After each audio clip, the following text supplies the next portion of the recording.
Wall Street didn't build this country. The middle class built the country. And the people who built this country from the ground up, the workers. I love our blue-collar workers. I consider myself in a certain way to be a blue-collar worker. We love and respect the hard-working people of this country, although I'm pretty sure they don't always feel the love. I need assistance to pay my rent. After 25 and a half years, I make $8.99 an hour. I dropped out of college. I had to. I couldn't afford it. My mother couldn't afford it. I work 7 days a week. Now I can't afford to retire because of health care. I need child care like I need my next breath. I have 2 degrees. I have student loans and bachelor's degrees and 14 years experience.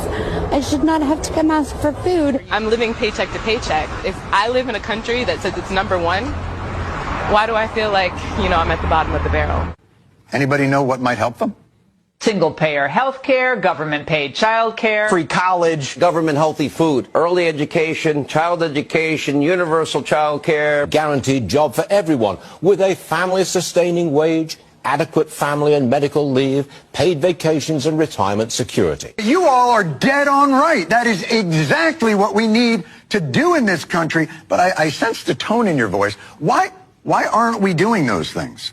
If that's not socialism, I'm not sure what is. Every socialist wish list item. Socialist and globalist wish list. Socialist fantasy. Paradise for all.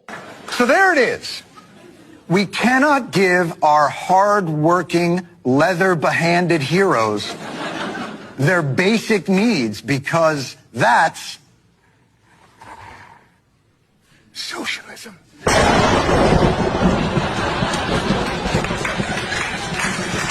Job-killing, soul-crushing socialist agenda. I mean, hello, Venezuela. They want to take your pickup truck. They want your money. And if you won't give it to them, they'll take it. They want to rebuild your home. Socialism destroys. Socialism kills. People really die. It's despair, destruction. It's starvation, poverty, squalor, chaos, death, death, death, death. They want to take away your hamburgers.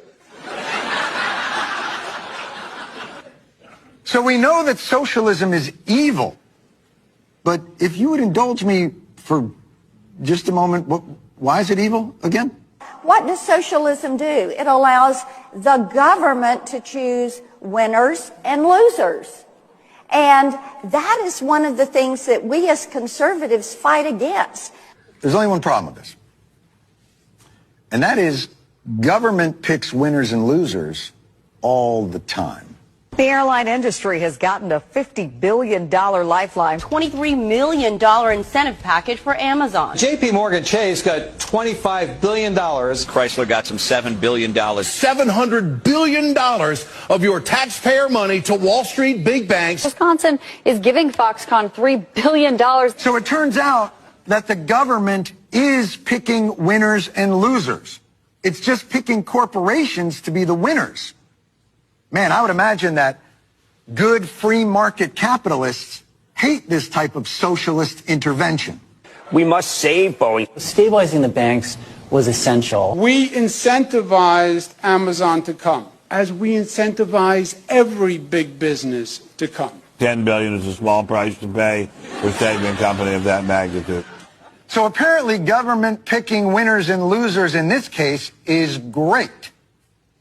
By the way, not only does the government pick winners and losers, but with these bailouts, they're apparently picking losers and turning them into winners.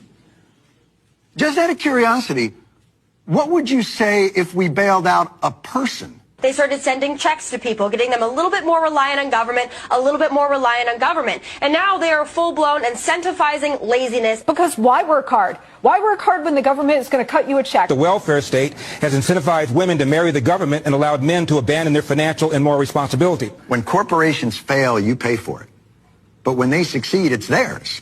They socialize their losses and privatize their gains. Why do we allow that? See, this is the lie they tell you. That all this money flowing towards corporate and moneyed interests is actually for your benefit. The government intervention for corporations is our free market. But government intervention for workers is socialism. And that's the reason for the socialism scaremonger.